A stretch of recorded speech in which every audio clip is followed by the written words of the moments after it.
Imaginez la scène. Nous sommes quelque part au IXe siècle, dans les fjords glacés du nord de la Norvège. Un drakkar glisse silencieusement sur les eaux noires, sa proue sculptée en forme de dragon fendant la brume matinale. À son bord, 30 guerriers vikings, parmi les plus redoutés de leur époque. Leurs haches sont affûtées, leurs boucliers peints de runes de protection, leurs cœurs gonflés par la promesse du pillage. Ces hommes ont traversé des mers déchaînées pour terroriser les côtes d'Angleterre, d'Irlande et de France. Ils ont mis à sac des monastères, réduit en esclavage des populations entières, fait trembler des royaumes. Dans le monde connu, leur réputation est celle de démons surgis de l'enfer du Nord. Aucune armée, aucune forteresse, aucune prière n'a pu les arrêter. Mais aujourd'hui, ils ne naviguent pas vers le sud et ses richesses faciles. Ils remontent vers le nord, vers les terres qu'ils appellent Finnmark, le territoire des Finns, ce peuple mystérieux qui vit au-delà des limites du monde civilisé. L'objectif est simple, collecter le tribut que ces nomades du Nord doivent aux jarls norvégiens. Des fourrures précieuses, des peaux de reine, peut-être quelques esclaves. Une mission de routine pour des guerriers de leur calibre. Ce qu'ils ne savent pas, c'est qu'ils ne reviendront jamais. Les sagas nordiques, ces récits épiques transmis de génération en génération avant d'être couchés par écrit au XIIIe siècle, contiennent de nombreuses histoires de ce type. Des expéditions vikings qui partent vers le nord et disparaissent sans laisser de traces. Des guerriers chevronnés retrouvés morts sans blessure apparente, le visage figé dans une expression de terreur absolue. Des navires dérivant vides sur les eaux arctiques, leurs équipages évanouis comme s'ils n'avaient jamais existé. Ces récits parlent tous du même ennemi. Pas les Saxons, que les Vikings écrasaient régulièrement. Pas les Francs, malgré les fortifications de Charlemagne. Pas les Slaves, pas les Byzantins, pas les Irlandais. L'ennemi que les Vikings craignaient vraiment était plus proche de chez eux, caché dans les forêts de bouleaux et les toundras glacées du Grand Nord. Ce peuple, les Scandinaves les appelaient les Finns, bien qu'ils n'aient aucun rapport avec les Finlandais modernes. Nous les connaissons aujourd'hui sous leur propre nom, les Samis. Et leur histoire est l'une des plus extraordinaires et des plus méconnues de l'époque viking. Avant de plonger dans cette saga oubliée de résistance et de terreur, si vous appréciez ce genre de récit sur les vérités cachées de l'histoire, prenez un instant pour vous abonner et laissez un pouce bleu. Chaque abonnement aide la chaîne à continuer de déterrer ces destins anciens que les manuels scolaires ont tendance à négliger. Et laissez-moi un commentaire pour me dire d'où vous regardez cette vidéo. C'est toujours fascinant de voir que nous explorons ensemble ces histoires oubliées depuis les quatre coins du monde. L'histoire des Samis et des Vikings est une histoire de frontières, de pouvoir et de peur. C'est l'histoire d'un peuple qui a refusé d'être conquis, qui a développé des stratégies de résistance uniques, et qui a inspiré une terreur si profonde chez les Vikings que ces derniers ont préféré négocier plutôt que combattre. Mais pourquoi les Vikings, ces guerriers qui ne reculaient devant rien, avaient-ils peur des Samis? La réponse est complexe et fascinante. Elle implique la magie, la guerre, l'environnement, et une compréhension profonde de la psychologie viking. Car les Vikings ne craignaient pas les Samis parce qu'ils étaient plus nombreux. Ils ne les craignaient pas parce qu'ils avaient de meilleures armes. Ils les craignaient pour une raison bien plus profonde, une raison qui touchait au cœur même de leur vision du monde. Les Vikings craignaient les Samis parce qu'ils croyaient que ces derniers possédaient des pouvoirs surnaturels. Et dans un monde où la magie était aussi réelle que l'épée à votre ceinture, cette croyance était terrifiante.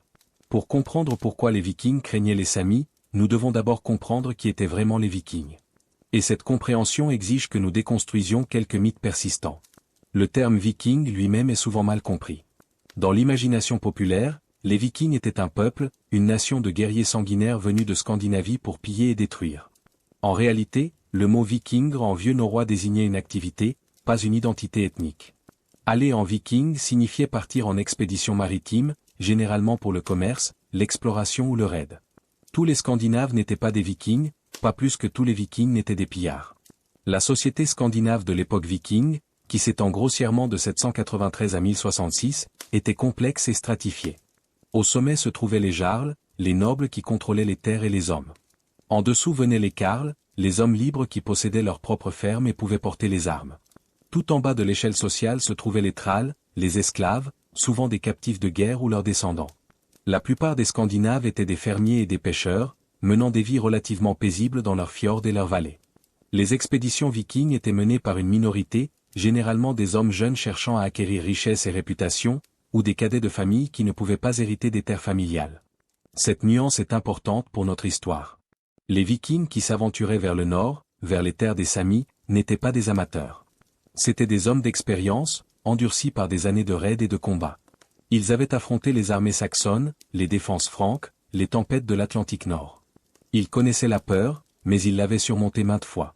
Et pourtant, Ces mêmes hommes hésitaient à s'aventurer trop loin dans le Finnmark. Pour comprendre cette hésitation, nous devons explorer la vision du monde des Vikings. Car les Scandinaves de l'époque viking ne voyaient pas le monde comme nous le voyons. Pour eux, le monde était peuplé de forces surnaturelles, de dieux et de géants, de nains et de trolls, de morts qui ne restaient pas tranquilles dans leur tombe. Le cosmos nordique était divisé en 9 mondes, reliés par Yggdrasil, l'arbre cosmique. Midgard, le monde des hommes, n'était qu'un domaine parmi d'autres. Au-dessus s'étendait Asgard, la demeure des dieux As. En dessous rôdait Jotunheim, le pays des géants, et Niflheim, le royaume des morts. Dans cette cosmologie, les frontières entre les mondes étaient poreuses. Les dieux pouvaient intervenir dans les affaires humaines. Les morts pouvaient revenir hanter les vivants. Et certains êtres humains, dotés de pouvoirs spéciaux, pouvaient voyager entre les mondes, manipuler les forces invisibles, voir l'avenir et changer le destin. Ces praticiens de la magie étaient à la fois respectés et craints dans la société viking. La magie, appelée serre en vieux norrois, était une force ambivalente. Elle pouvait guérir ou tuer, protéger ou maudire. Même le dieu Odin, le père de tous, pratiquait le cerf, bien que cette pratique soit généralement considérée comme efféminée et donc indigne d'un homme. Les Vikings croyaient fermement à l'efficacité de la magie. Ils portaient des amulettes de protection, gravaient des runes sur leurs armes, consultaient des voyants avant les batailles importantes. Ils portaient des amulettes de protection, gravaient des runes sur leurs armes, consultaient des voyants avant les batailles importantes. Ils craignaient les malédictions et les mauvais sorts autant que les épées de leurs ennemis. C'est dans ce contexte de croyances magiques que nous devons comprendre la peur viking des Samis. Car les Samis avaient la réputation d'être les plus puissants magiciens du Nord. Leur magie, disait-on, était si forte qu'elle pouvait contrôler le temps, invoquer des tempêtes, faire tomber les ennemis sans même les toucher. Cette réputation n'était pas inventée par les Vikings. Elle reposait sur une tradition chamanique réelle, ancienne et sophistiquée, que les Samis pratiquaient depuis des millénaires. Mais avant d'explorer cette tradition magique, nous devons d'abord comprendre qui étaient les Samis eux-mêmes. Car ce peuple mystérieux, souvent oublié de l'histoire européenne, mérite d'être connu pour lui-même, et non simplement comme l'ennemi des Vikings.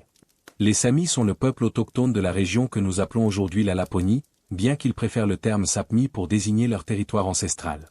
Cette région s'étend sur 4 pays modernes, la Norvège, la Suède, la Finlande et la Russie. Elle couvre une superficie d'environ 400 000 km², soit plus grande que l'Allemagne, mais avec une population historiquement très faible. L'origine des Samis est enveloppée de mystères, mais les recherches génétiques et archéologiques récentes nous permettent d'en esquisser les contours. Les Samis sont probablement les descendants directs des premières populations humaines à avoir colonisé la Scandinavie après la dernière glaciation, il y a environ 10 000 ans. Leur génétique montre des liens avec les populations sibériennes, mais aussi des caractéristiques uniques qui témoignent de millénaires d'isolation relative. Leur langue, le sami, appartient à la famille des langues ouraliennes, apparentée au finnois et à l'estonien, mais distincte de ces dernières depuis plusieurs milliers d'années. En réalité, il existe plusieurs langues samis, suffisamment différentes pour ne pas être mutuellement intelligibles, reflétant la dispersion géographique du peuple sami sur un vaste territoire. À l'époque viking, les Samis vivaient principalement de la chasse, de la pêche et de l'élevage de rennes. Le renne était au cœur de leur économie et de leur culture. Cet animal extraordinaire fournissait tout ce dont ils avaient besoin. La viande pour la nourriture, les peaux pour les vêtements et les tentes, les os et les bois pour les outils, le lait pour le fromage et les boissons. Les Samis suivaient les migrations saisonnières des troupeaux de rennes, se déplaçant entre les pâturages d'été sur les côtes et les pâturages d'hiver dans l'intérieur des terres. Ce mode de vie nomade les rendait insaisissables pour leurs voisins sédentaires. Les Vikings, habitués à attaquer des villages fixes, des monastères, des villes, se trouvaient désorientés face à un peuple qui n'avait pas de centre permanent à piller. Comment attaquer un ennemi qui se déplace constamment, qui peut lever le camp en quelques heures et disparaître dans l'immensité de la toundra? Le territoire sami était également hostile aux tactiques vikings classiques. Les dracars, si efficaces pour les raids côtiers et les navigations fluviales, étaient inutiles dans l'intérieur des terres arctiques. Les chevaux, que les Vikings utilisaient parfois pour leurs raids terrestres, ne pouvaient pas survivre dans les conditions extrêmes du Grand Nord. Les guerriers vikings, équipés pour le combat rapproché, se retrouvaient vulnérables face aux archers samis qui pouvaient les harceler à distance puis disparaître dans le paysage. L'environnement lui-même était un ennemi redoutable. Les hivers arctiques, avec leurs températures pouvant descendre à -40 degrés, leurs nuits polaires de plusieurs mois, leurs tempêtes de neige aveuglante, étaient mortelles pour quiconque n'était pas né dans ces conditions. Les Samis connaissaient chaque vallée, chaque rivière gelée, chaque passage sur à travers les montagnes. Les Vikings étaient des étrangers dans un pays qui tuait les imprudents. Mais au-delà de ces facteurs pratiques, les Samis possédaient quelque chose que les Vikings craignaient par-dessus tout, une réputation de pouvoir surnaturel. Cette réputation n'était pas née du néant. Elle reposait sur une tradition religieuse et chamanique d'une profondeur et d'une sophistication remarquables. Les Samis pratiquaient une forme de religion animiste qui considérait que tous les éléments de la nature, les animaux, les plantes, les rochers, les rivières, les vents, possédaient une âme et une conscience. Le monde visible n'était qu'une partie d'une réalité plus vaste, peuplée d'esprits avec lesquels il était possible de communiquer et de négocier. Au cœur de cette tradition se trouvait le Noédi, le chaman Sami. Le Noédi était un intermédiaire entre le monde des humains et le monde des esprits. Il possédait la capacité de voyager en esprit vers d'autres réalités, de consulter les morts, de négocier avec les forces de la nature. Il pouvait guérir les maladies, prédire l'avenir, retrouver les objets perdus, et surtout, il pouvait lancer des malédictions redoutables contre les ennemis de son peuple. L'outil principal du Noédi était le tambour rituel, le goavdi ou runbom. Ce tambour, fait de peau de renne tendue sur un cadre de bois, était décoré de symboles représentant les différents mondes et les esprits qui les habitaient. En frappant le tambour et en entrant dans un état de transe, le Noédi pouvait envoyer son esprit en voyage, obtenant des visions et des pouvoirs. Les Vikings connaissaient ces pratiques et les prenaient très au sérieux. Pour eux, le Noédi Sami était une menace réelle, capable de les frapper de loin, de les maudire sans qu'ils puissent se défendre. Cette croyance était renforcée par les nombreux récits d'expéditions vikings qui avaient mal tourné dans le Finnmark, des hommes retrouvés morts sans blessure, des tempêtes soudaines qui avaient englouti des navires, des maladies mystérieuses qui avaient décimé des groupes entiers. La tradition chamanique des Samis est l'une des plus anciennes et des plus bien documentées d'Europe. Bien que la christianisation forcée, à partir du XVIIe siècle, ait détruit une grande partie de cette tradition, les témoignages des missionnaires, les confiscations de tambours rituels, et les fragments de pratiques survivantes nous permettent de reconstituer un tableau fascinant. Le chamanisme Sami reposait sur une cosmologie à 3 niveaux. Le monde supérieur, Ilinan, était la demeure des dieux et des esprits bienveillants. Le monde du milieu, Keskinen, était le monde visible où vivaient les humains, les animaux et les esprits de la nature. Le monde inférieur, Alinan, était le royaume des morts et des esprits plus sombres. Le Noédi avait la capacité de voyager entre ces 3 mondes. En état de transe, son âme quittait son corps et parcourait les royaumes spirituels, cherchant des informations, négociant avec les esprits, ou accomplissant des missions pour sa communauté. Ce voyage de l'âme était dangereux, le Noédi devait affronter des entités hostiles, éviter les pièges, et retrouver son chemin vers son corps. Si son corps était dérangé pendant la transe, ou si son esprit se perdait dans les autres mondes, le Noédi pouvait mourir ou devenir fou. Les Samis croyaient également au concept de l'âme multiple. Chaque personne possédait plusieurs âmes, dont certaines pouvaient quitter le corps pendant le sommeil ou en état de transe. L'une de ces âmes, le Sevo, était liée à un animal protecteur. Ce concept rappelle l'idée viking du Fylgja, l'esprit gardien sous forme animale, ce qui suggère peut-être des influences mutuelles entre les deux cultures. L'une des capacités les plus redoutées du Noédi était celle de lancer des gants, des esprits maléfiques envoyés pour nuire aux ennemis. Ces gants pouvaient prendre diverses formes, animaux, objets volants, ou forces invisibles. Ils voyageaient sur les vents, à travers les montagnes, sur de longues distances, pour frapper leurs victimes. Les symptômes d'une attaque de gants incluaient des maladies soudaines, des accidents inexplicables, la folie, et la mort. Les sagas nordiques contiennent de nombreuses références à cette forme de magie Sami. Dans la saga d'Egil, le héros Egil Skallagrimson rencontre des Samis qui utilisent la magie contre lui. Dans la saga de Vatnsdæla, un sorcier Sami envoie un gant sous la forme d'une baleine pour attaquer un navire viking. Ces récits témoignent de la croyance viking dans la réalité de ses pouvoirs. Une autre capacité attribuée au Noédi était le contrôle du temps. Il pouvait, disait-on, invoquer des tempêtes de neige pour désorienter les ennemis, calmer les mers pour faciliter les voyages, ou provoquer des brouillards pour couvrir les mouvements de leur peuple. Dans un environnement aussi extrême que l'Arctique, où les conditions météorologiques pouvaient faire la différence entre la vie et la mort, cette capacité était particulièrement terrifiante. Les Vikings eux-mêmes reconnaissaient la supériorité de la magie Sami. Le dieu Odin, le maître de la magie nordique, était parfois associé à des origines Sami ou finniques. La saga de Harald à la belle chevelure raconte que le roi Harald envoyait chercher des magiciens Sami pour obtenir des prophéties et des bénédictions.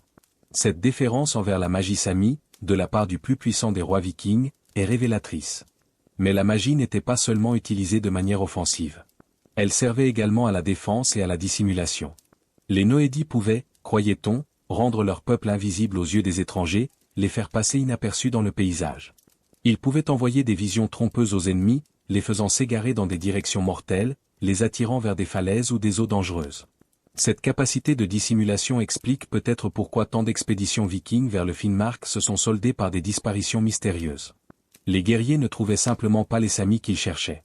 Ils erraient dans un paysage vide et hostile, leurs provisions s'épuisant, leurs forces déclinant, jusqu'à ce que l'environnement ou les attaques furtives finissent par les achever. Il est important de noter que cette croyance dans la magie Sami n'était pas simplement une superstition viking. Les Samis eux-mêmes croyaient profondément dans les pouvoirs de leur Noédi. Cette croyance partagée créait une réalité psychologique dans laquelle la magie fonctionnait effectivement. Un guerrier viking qui croyait avoir été maudit par un Noédi pouvait tomber malade de peur, s'attendre au malheur et le provoquer par son comportement. La magie fonctionnait parce que tout le monde croyait qu'elle fonctionnait.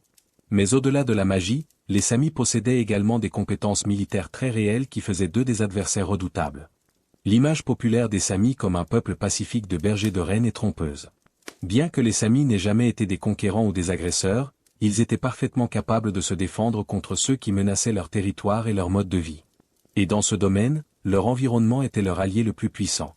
Le Grand Nord scandinave est l'un des environnements les plus hostiles de la planète. Les températures hivernales peuvent descendre à -50°C. Les tempêtes de neige peuvent surgir sans avertissement, réduisant la visibilité à quelques mètres et tuant quiconque n'est pas préparé.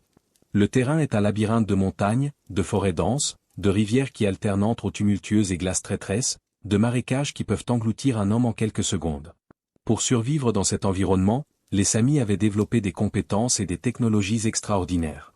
Leurs vêtements, fabriqués à partir de peaux de renne, étaient parfaitement adaptés aux conditions arctiques. La fourrure de renne, avec sa structure creuse unique, offre une isolation thermique supérieure à presque tous les autres matériaux naturels. Les Samis savaient exactement comment couper, traiter et assembler ces peaux pour maximiser la chaleur tout en permettant la mobilité. Leurs habitations, les lavus, étaient des tentes coniques similaires aux tipis amérindiens, mais adaptées aux conditions nordiques. Elles pouvaient être montées et démontées en quelques minutes, transportées facilement sur des traîneaux tirés par des rennes, et elles offraient une protection remarquable contre les éléments. Un lavu bien construit, avec un feu au centre, pouvait maintenir une température confortable même quand il faisait -40 dehors. Leur ski leur donnait une mobilité inégalée dans la neige profonde. Les Samis sont probablement les inventeurs du ski, qu'ils utilisaient depuis des millénaires avant que les Vikings n'en adoptent une version. Les skis Samis étaient longs et étroits, parfaitement adaptés aux longs déplacements sur la neige. Un chasseur Sami sur ses skis pouvait parcourir des distances que des hommes à pied ne pouvaient même pas imaginer. Leurs traîneaux, tirés par des rennes domestiquées, leur permettaient de transporter des charges lourdes à travers des terrains impossibles pour d'autres moyens de transport. Un renne de trait pouvait tirer un traîneau chargé pendant des heures, se nourrissant de lichen qu'il trouvait lui-même sous la neige. Aucun cheval, aucun bœuf ne pouvait rivaliser dans ces conditions. Ces avantages logistiques se traduisaient directement en avantages militaires. Une bande de guerriers Samis pouvait se déplacer plus vite, sur des distances plus longues, et avec moins de support logistique que n'importe quelle force viking. Ils pouvaient apparaître de nulle part, frapper, et disparaître avant que l'ennemi n'ait le temps de réagir. Les armes principales des Samis étaient l'arc et le couteau. L'arc Sami était un arc composite, fabriqué à partir de différentes couches de bois et de cornes, capable de propulser des flèches avec une force et une précision remarquables. Les chasseurs Samis, entraînés dès l'enfance à abattre des proies en mouvement, étaient des archers d'élite. Ils pouvaient toucher une cible à des distances auxquelles les archers vikings ne pouvaient même pas viser. Le couteau Sami, le puukko, était une lame courte et robuste, parfaitement adaptée aussi bien à la vie quotidienne qu'au combat rapproché. Les Samis maîtrisaient également l'utilisation du lasso, qu'ils utilisaient pour capturer les rennes mais qui pouvait aussi servir à immobiliser un ennemi. La tactique militaire Sami reposait sur le harcèlement et l'embuscade plutôt que sur la bataille rangée. Les Samis ne cherchaient jamais à affronter l'ennemi dans un combat ouvert où leur infériorité numérique serait fatale. Au lieu de cela, ils utilisaient leur connaissance du terrain et leur mobilité pour frapper l'ennemi là où il était vulnérable. Une expédition viking vers le Finnmark pouvait s'attendre à une série d'attaques furtives tout au long de sa progression. Des flèches surgissant des arbres, frappant les hommes exposés puis cessant avant qu'une riposte soit possible. Des provisions volées pendant la nuit. Des guides qui menaient délibérément les étrangers vers des impasses mortelles. Des pièges dissimulés sur les chemins. Cette guerre d'usure était dévastatrice pour le moral et les effectifs des Vikings. Chaque jour qui passait voyait quelques hommes de plus tomber, blessés par des flèches, malades de froid, égarés dans les tempêtes. L'ennemi restait invisible, insaisissable, omniprésent. La terreur s'installait, et avec elle, la conviction que des forces surnaturelles étaient à l'œuvre. Les Samis utilisaient également le terrain comme arme. Ils attiraient les ennemis vers des lacs gelés dont ils connaissaient les zones fragiles, vers des pentes d'avalanche, vers des marécages déguisés en terrain solide. Ils incendiaient les forêts derrière les expéditions ennemies, coupant leur retraite. Ils empoisonnaient les points d'eau, bien que cette pratique soit disputée par certains historiens. L'hiver était leur allié le plus puissant. Les Samis pouvaient non seulement survivre aux conditions hivernales les plus extrêmes, mais ils pouvaient y prospérer et combattre. Les Vikings, malgré leur origine nordique, n'étaient pas équipés ni entraînés pour les rigueurs de l'Arctique profond. Une armée viking prise dans une tempête de neige au Finnmark était une armée condamnée. Les sources historiques mentionnent plusieurs cas où des expéditions vikings ont été annihilées par les conditions climatiques, parfois avec l'aide active des Samis qui refusaient de leur fournir abri ou nourriture. L'un des récits les plus célèbres est celui de l'expédition du Jarl Hakon Sigurðarson au Xe siècle, qui aurait perdu une grande partie de ses hommes dans une tempête de neige que les Samis auraient, selon la légende, invoquée par magie. Mais tous les contacts entre Vikings et Samis n'étaient pas violents. Les deux peuples entretenaient également des relations commerciales complexes, qui mêlaient l'échange pacifique à la menace de violence. Les sagas islandaises, ces récits épiques rédigés au XIIe et XIIIe siècle mais racontant des événements des siècles précédents, constituent notre principale source écrite sur les relations entre Vikings et Samis.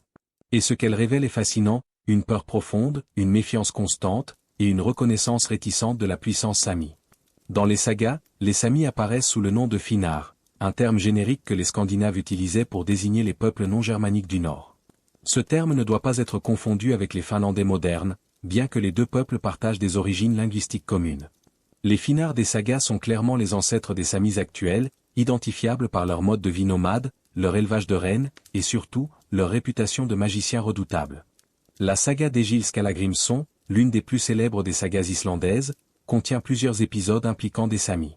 Egil, le héros de la saga, est un guerrier poète d'une force et d'une férocité légendaires. Pourtant, même ce personnage extraordinaire traite les Samis avec une prudence marquée. Dans un passage célèbre, Egil rencontre des marchands Samis et reconnaît leur habileté à la magie, évitant soigneusement de les offenser. La saga de Vatnsdæla contient un épisode encore plus révélateur. Un groupe de Vikings norvégiens offense un sorcier Sami, qui leur lance une malédiction. Plus tard, alors qu'ils naviguent le long de la côte, une baleine gigantesque apparaît et attaque leur navire. Les Vikings reconnaissent immédiatement cette baleine comme un gant, un esprit maléfique envoyé par le sorcier Sami. Malgré tous leurs efforts, ils ne parviennent pas à échapper à la créature, et plusieurs d'entre eux périssent. Ce récit est particulièrement significatif car il montre que les Vikings croyaient que la magie Sami pouvait les atteindre même loin du Finnmark, même sur leur propre territoire maritime.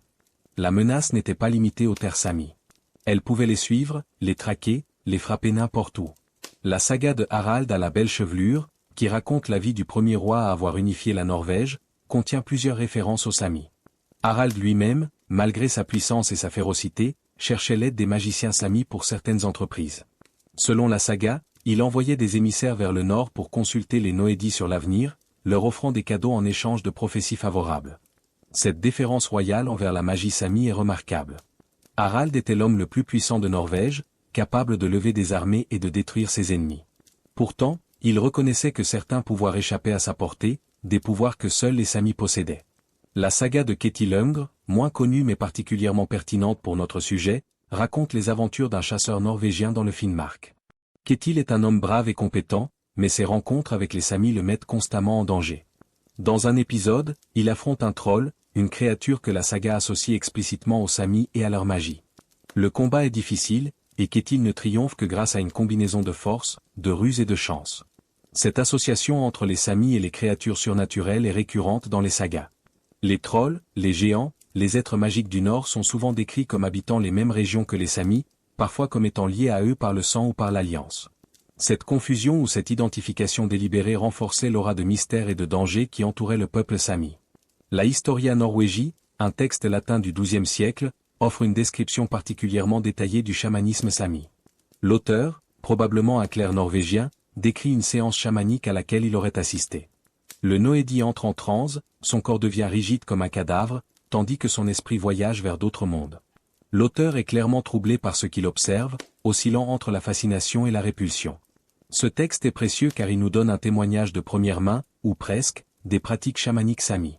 Il montre également que même les chrétiens lettrés de l'époque prenaient ces pratiques au sérieux, les considérant comme réelles et dangereuses plutôt que comme de simples superstitions.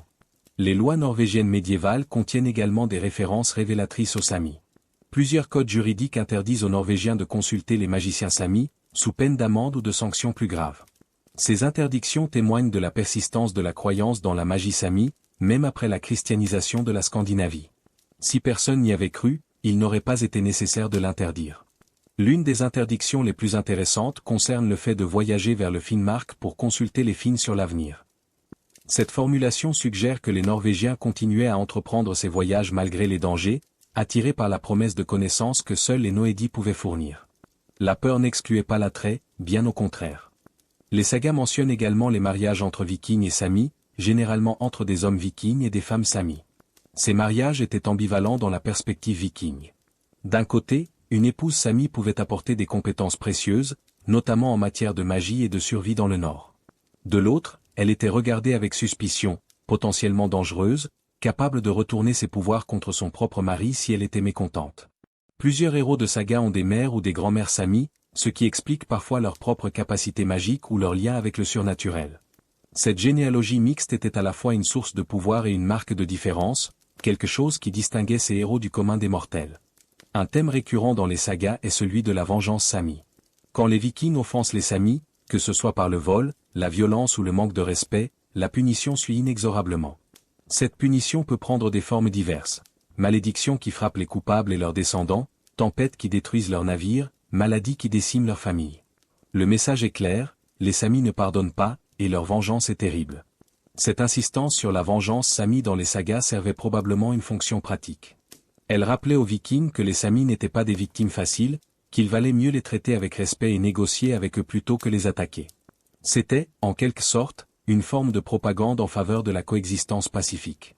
Malgré la peur et la méfiance, les Vikings et les Samis entretenaient des relations commerciales intenses et mutuellement profitables.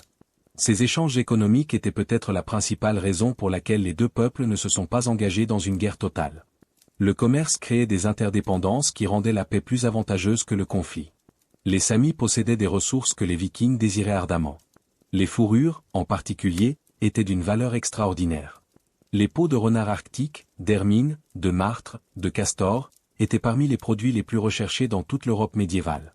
Elles servaient à confectionner les vêtements des rois et des nobles, à orner les robes ecclésiastiques, à démontrer le statut et la richesse de leurs propriétaires. Les Samis étaient les maîtres incontestés de la chasse aux animaux à fourrure. Leur connaissance du terrain, leur technique de piégeage perfectionnée au fil des millénaires, leur patience et leur habileté faisaient d'eux les meilleurs fournisseurs de fourrure de haute qualité. Aucun chasseur viking ne pouvait rivaliser avec eux dans ce domaine. Au-delà des fourrures, les Samis fournissaient également des produits de la mer Arctique. L'huile de phoque et de baleine était utilisée pour l'éclairage et la lubrification. L'ivoire de morse était presque aussi précieux que l'ivoire d'éléphant, utilisé pour la sculpture et les objets de luxe. Les plumes d'eider servaient à confectionner les édredons les plus chauds et les plus confortables. Le duvet de cet oiseau arctique était littéralement Vosson-Point en argent. Les Vikings, de leur côté, offraient des produits que les Samis ne pouvaient pas produire eux-mêmes. Le fer était particulièrement précieux, car les Samis n'avaient pas de tradition métallurgique développée. Les lames de couteau, les pointes de flèches, les outils en fer étaient des articles de commerce très demandés. Les céréales, les tissus, les bijoux, le sel pour la conservation des aliments, tout cela trouvait preneur dans les communautés Samis. Le commerce se déroulait selon des protocoles établis par la coutume. Les Vikings et les Samis se rencontraient dans des lieux de marché convenus, souvent à la frontière entre leurs territoires respectifs. Ces marchés étaient des zones de trêve où la violence était théoriquement interdite, bien que les tensions puissent parfois déborder. Le récit d'Oder, un chef norvégien qui a visité la cour du roi anglais Alfred le Grand vers 890, nous donne une description précieuse de ces échanges commerciaux. Oder raconte comment il collectait le tribut des Samis, qui lui payait en fourrure, en plumes, en cordages faits de peau de baleine ou de phoque. Il décrit les Samis comme des chasseurs et des pêcheurs habiles, vivant dans un pays de lacs, de rivières et de montagnes. Mais le récit d'Oder révèle également la nature ambiguë de ces relations. Le tribut qu'il collectait n'était pas exactement un échange commercial entre égaux. C'était une forme d'extorsion, où la menace de violence sous-tendait la transaction. Les Samis payaient pour avoir la paix, pour éviter les raids et les représailles des jarls norvégiens. Cette relation de tribu était source de tensions constantes. Les Samis ressentaient l'injustice de devoir payer pour un droit de vivre sur leurs propres terres ancestrales. Les Vikings, de leur côté, considéraient ce tribut comme insuffisant et cherchaient souvent à l'augmenter. Les désaccords sur le montant du tribut pouvaient dégénérer en violence. Plusieurs sagas mentionnent des conflits nés de disputes commerciales. Un jarl qui exigeait trop, un groupe de Samis qui refusait de payer, et soudain les armes étaient tirées. Ces conflits localisés pouvaient s'étendre, entraînant des représailles et des contre-représailles, des cycles de vengeance qui duraient des générations. Le commerce avec les Samis présentait également des risques spécifiques liés à leur réputation magique. Les Vikings craignaient d'être trompés ou maudits par leurs partenaires commerciaux Samis. Ils prenaient des précautions élaborées pour se protéger, amulettes, formules magiques, rituels de protection avant d'entrer en contact avec les Samis.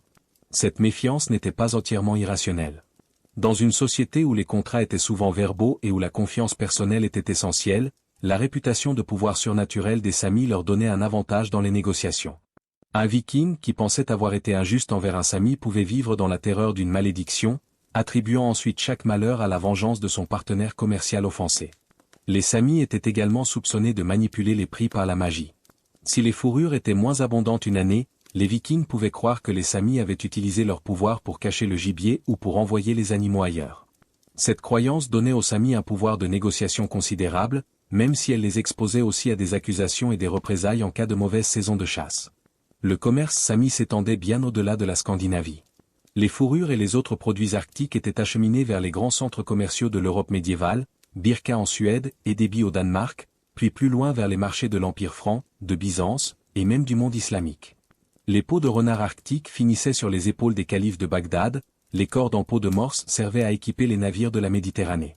Cette intégration dans les réseaux commerciaux internationaux rendait les Samis économiquement importants, trop importants pour être simplement conquis ou exterminés. Les jarls norvégiens qui contrôlaient le commerce du Finnmark tiraient des profits considérables de ce trafic. Détruire les Samis aurait signifié détruire la source de leur richesse. Cette interdépendance économique explique en partie pourquoi les Vikings n'ont jamais vraiment tenté de conquérir le territoire Sami. Les raids punitifs, les collectes de tribus forcées, les conflits locaux, tout cela existait. Mais une campagne de conquête systématique, du type de celle que les Vikings menaient en Angleterre ou en Irlande, n'a jamais été entreprise contre les Samis. L'économie, autant que la peur de la magie et les difficultés militaires, protégeait les Samis de l'anéantissement. Bien que les sources soient fragmentaires et souvent mêlées de légendes, nous pouvons reconstituer plusieurs affrontements significatifs entre Vikings et Samis au cours de l'époque viking. Ces batailles, largement oubliées par l'histoire populaire, révèlent la réalité de la résistance Sami face à l'expansion scandinave. L'un des conflits les mieux documentés est celui qui opposa le jarl Hakon Sigurðarson aux Samis vers la fin du Xe siècle. Hakon, qui gouvernait une grande partie de la Norvège au nom du roi danois, était connu pour sa cruauté et son ambition. Il cherchait à étendre son contrôle sur le Finnmark et à augmenter le tribut exigé des Samis. Selon les sagas, Hakon envoya une expédition punitive contre les Samis qui avaient refusé de payer le tribut augmenté. L'expédition, forte de plusieurs centaines d'hommes, s'enfonça dans le territoire Sami au début de l'hiver. Ce fut une erreur fatale. Les Samis refusèrent le combat ouvert. Au lieu de cela, ils se retirèrent devant l'avance viking, attirant l'ennemi toujours plus loin dans l'intérieur des terres. Ils harcelèrent la colonne en marche avec des attaques de tireurs embusqués, volèrent les provisions, empoisonnèrent les points d'eau. Quand une tempête de neige particulièrement violente s'abattit sur la région, les Vikings se retrouvèrent piégés, incapables de progresser ou de reculer. La saga attribue cette tempête à la magie Sami, affirmant que les Noédis l'avaient invoquée par leur rituel. Quelle que soit la vérité de cette affirmation, les effets furent dévastateurs. L'expédition perdit la majorité de ses hommes, morts de froid, de faim ou sous les flèches Sami. Les quelques survivants qui parvinrent à regagner la Norvège racontèrent des histoires terrifiantes de forces surnaturelles déchaînées contre eux. Cette défaite cuisante refroidit considérablement l'ardeur expansionniste de Hakon. Bien qu'il ait continué à exiger un tribut des Samis, il n'envoya plus d'expéditions punitives d'envergure dans le Finnmark. La leçon avait été apprise au prix du sang. Un autre conflit significatif eut lieu au XIe siècle, sous le règne de Saint Olaf, le roi qui christianisa définitivement la Norvège. Olaf, fervent chrétien, voyait dans les pratiques chamaniques des Samis une forme de sorcellerie diabolique qui devait être éradiquée. Il envoya des missionnaires accompagnés de guerriers pour convertir les Samis de force et détruire leurs objets sacrés. La résistance Sami à cette campagne de christianisation fut farouche. Les Noédis mobilisèrent leur communauté contre les intrus, combinant résistance spirituelle et résistance armée. Les missionnaires qui s'aventuraient seuls dans le Finnmark disparaissaient souvent sans laisser de traces. Les groupes armés plus importants se heurtaient aux mêmes tactiques de guérilla qui avaient défait l'expédition de Hakon. Olaf lui-même, selon certaines traditions, aurait affronté des magiciens Samis en combat singulier, triomphant grâce à la puissance de sa foi chrétienne. Ces récits sont clairement hagiographiques, destinés à glorifier le Saint-Roi. Mais ils témoignent de la perception viking des Samis comme des adversaires spirituels autant que militaires. La christianisation du Finnmark resta incomplète pendant des siècles. Les Samis adoptèrent superficiellement certains éléments du christianisme, mais continuèrent à pratiquer leurs traditions chamaniques en secret. Ce n'est qu'au XVIIe siècle, avec les campagnes missionnaires intensives des églises luthériennes de Scandinavie, que le chamanisme sami fut finalement supprimé, du moins en surface. Des affrontements moins bien documentés parsèment toute l'histoire de la période viking. Les sagas font allusion à des batailles dans les montagnes, à des embuscades sur les rivières gelées, à des sièges de campements samis qui tournèrent mal pour les assiégeants. Ces récits sont souvent mêlés de merveilleux, rendant difficile la distinction entre faits historiques et embellissements légendaires. Un motif récurrent dans ces récits est l'échec des tactiques vikings conventionnelles contre les Samis. Les guerriers qui avaient conquis des royaumes en Angleterre et en Irlande, qui avaient pillé Paris et assiégé Constantinople, se trouvaient impuissants face à un ennemi qui refusait de combattre selon les règles établies. Les Vikings étaient habitués à des batailles décisives, des affrontements où la supériorité numérique et la férocité déterminaient le vainqueur. Les Samis ne leur offraient jamais ce type de bataille. Ils se dérobaient, harcelaient, épuisaient, jusqu'à ce que l'ennemi soit suffisamment affaibli pour être achevé ou contraint à la retraite. Cette forme de guerre, que nous appellerions aujourd'hui guérilla, était parfaitement adaptée aux conditions du Finnmark et aux ressources des Samis.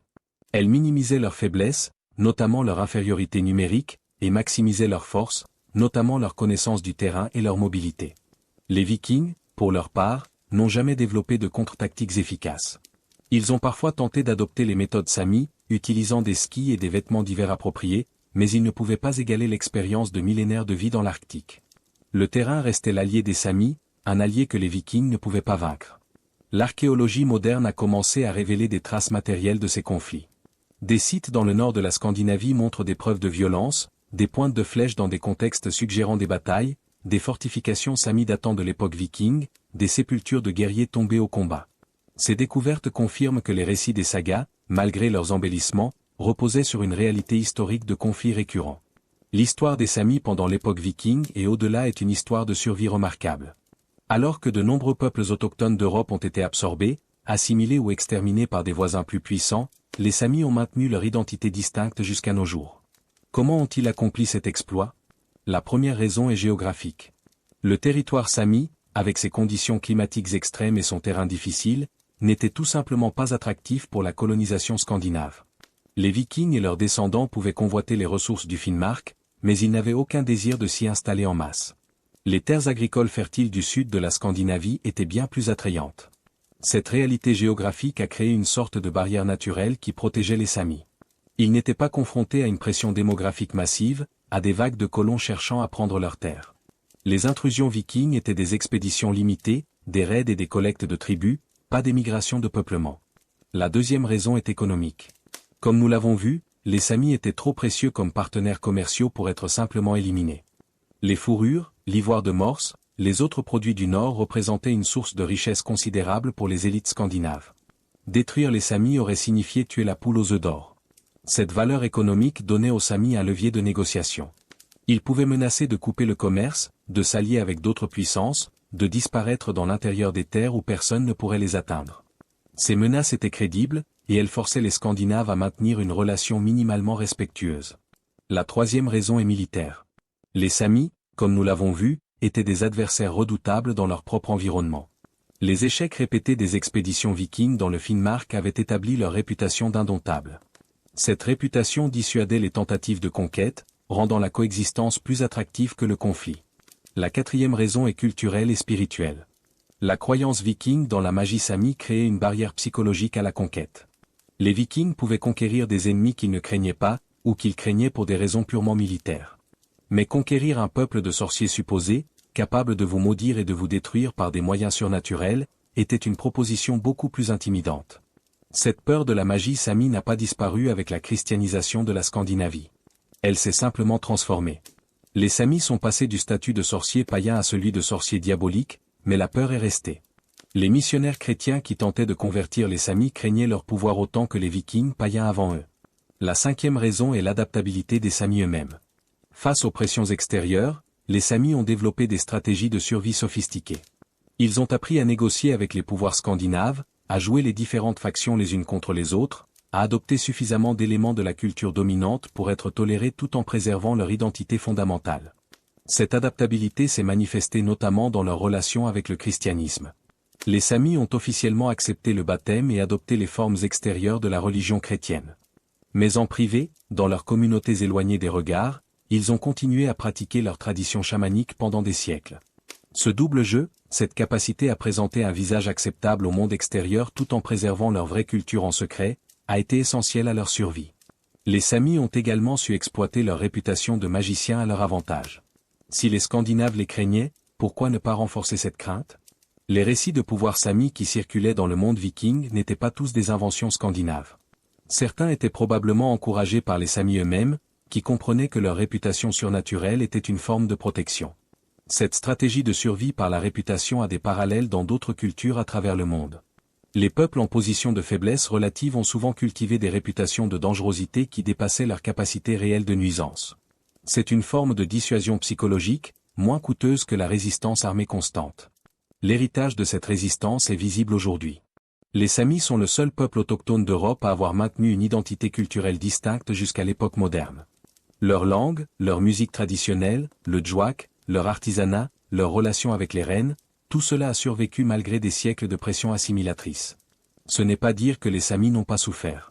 Au XVIIe, XVIIIe et XIXe siècle, ils ont subi des campagnes d'évangélisation forcées qui ont détruit leurs tambours rituels et persécuté leurs chamans. Au XXe siècle, ils ont été victimes de politiques d'assimilation qui cherchaient à les transformer en Norvégiens, Suédois ou Finlandais ordinaires. Leurs terres ont été prises pour l'exploitation minière, forestière et hydroélectrique. Mais ils ont survécu. Et leur survie est un témoignage de la résilience d'un peuple qui a su résister aux Vikings, aux rois chrétiens, aux États-nations modernes, et à tous ceux qui ont voulu les effacer de l'histoire. Aujourd'hui, les Samis sont reconnus comme un peuple autochtone avec des droits spécifiques dans les 4 pays où ils vivent. Ils ont leur propre parlement, leurs propres écoles, leurs propres médias. Leur culture connaît un renouveau, avec des jeunes générations qui réapprennent les langues Samis et redécouvrent les traditions de leurs ancêtres. Cette renaissance contemporaine est l'aboutissement d'une histoire de résistance qui remonte à l'époque viking et au-delà. Les Samis d'aujourd'hui sont les héritiers directs de ces chasseurs et chamans qui ont fait trembler les guerriers les plus redoutés de leur époque. Nous voici arrivés à la fin de notre voyage à travers l'histoire des relations entre Vikings et Samis. Nous avons exploré les forêts arctiques et les toundras glacées, les camps de chasseurs et les palais de Jarl, les batailles sanglantes et les marchés de fourrure. Mais que devons-nous retenir de tout cela? Pourquoi cette histoire, largement oubliée par le grand public, mérite-t-elle notre attention? La première leçon est que la puissance militaire ne garantit pas la victoire. Les Vikings étaient parmi les guerriers les plus redoutés de leur époque.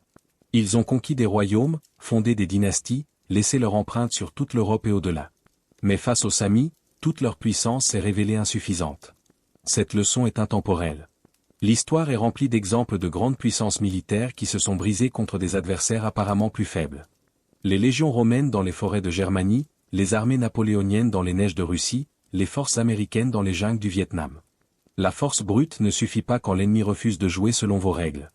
Les Samis ont compris intuitivement ce que les théoriciens militaires modernes appellent la guerre asymétrique. Ils n'ont jamais essayé de battre les Vikings à leur propre jeu. Au lieu de cela, ils ont développé leur propre stratégie, adaptée à leurs forces et à leur environnement. C'est cette flexibilité stratégique qui leur a permis de survivre. La deuxième leçon concerne le pouvoir de la peur et de la croyance. Les Vikings craignaient les Samis en grande partie à cause de leur réputation de magiciens. Cette croyance, partagée par les deux peuples, créait une réalité psychologique dans laquelle la magie fonctionnait effectivement. Cela nous rappelle que la réalité humaine n'est pas simplement matérielle. Les croyances, les peurs, les espoirs, les préjugés façonnent notre comportement autant que les faits objectifs. Comprendre la culture et la mentalité d'une société est essentiel pour comprendre son histoire. La croyance viking dans la magie Sami nous semble peut-être irrationnelle aujourd'hui. Mais sommes-nous vraiment si différents? Nos propres sociétés sont remplies de croyances qui influencent notre comportement sans avoir de base empirique solide. Les marchés financiers montent et descendent sur la base de rumeurs et de sentiments. Les conflits politiques sont souvent alimentés par des peurs qui dépassent les menaces réelles. La psychologie humaine n'a pas fondamentalement changé depuis l'époque viking. La troisième leçon concerne la valeur de la résistance. Les Samis n'ont jamais été conquis pendant l'époque viking. Ils ont maintenu leur indépendance, leur culture, leur identité, face à des pressions considérables. Cette résistance a eu un coût, certainement. Mais elle a aussi porté des fruits qui durent jusqu'à aujourd'hui.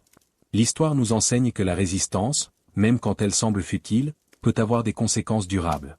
Les peuples qui ont résisté à l'assimilation, qui ont préservé leur langue et leur culture contre vent et marée, ont souvent survécu là où d'autres, qui s'étaient soumis, ont disparu. La résistance n'est pas seulement une question de fierté. C'est parfois une question de survie. La quatrième leçon concerne l'importance de l'environnement. Le Grand Nord a été l'allié le plus puissant des Samis. Leur maîtrise de cet environnement hostile leur a donné des avantages que leurs ennemis ne pouvaient pas égaler. En un sens, la victoire des Samis est aussi la victoire de la toundra et de la forêt boréale. Cette leçon est particulièrement pertinente à notre époque de changement climatique. L'environnement que nous habitons nous façonne autant que nous le façonnons. Les Samis le savaient intuitivement, vivant en harmonie avec leur terre plutôt qu'en essayant de la dominer. Leur approche, souvent moquée comme primitive par les sociétés industrialisées, apparaît aujourd'hui comme une forme de sagesse que nous ferions bien de redécouvrir. La 5e leçon concerne la mémoire et l'oubli. L'histoire des Samis a été largement effacée du récit dominant de l'histoire européenne. Quand nous pensons aux Vikings, nous pensons aux raids sur l'Angleterre, à la découverte de l'Amérique, aux sagas islandaises. Nous ne pensons pas aux peuples que les Vikings n'ont pas réussi à conquérir, aux résistances qui les ont arrêtés. Cette amnésie historique n'est pas un accident. Elle reflète les préjugés et les intérêts de ceux qui ont écrit l'histoire. Les Samis, peuple minoritaire sans État propre, n'avaient pas les ressources pour imposer leur version des événements. Leur histoire a été racontée par d'autres, quand elle a été racontée du tout. Récupérer ces histoires oubliées est un acte de justice historique.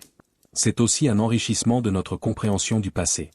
L'histoire n'est pas un récit unique, mais une multitude de perspectives qui s'entrelacent. Écouter les voix marginalisées nous donne une image plus complète et plus vraie de ce qui s'est réellement passé.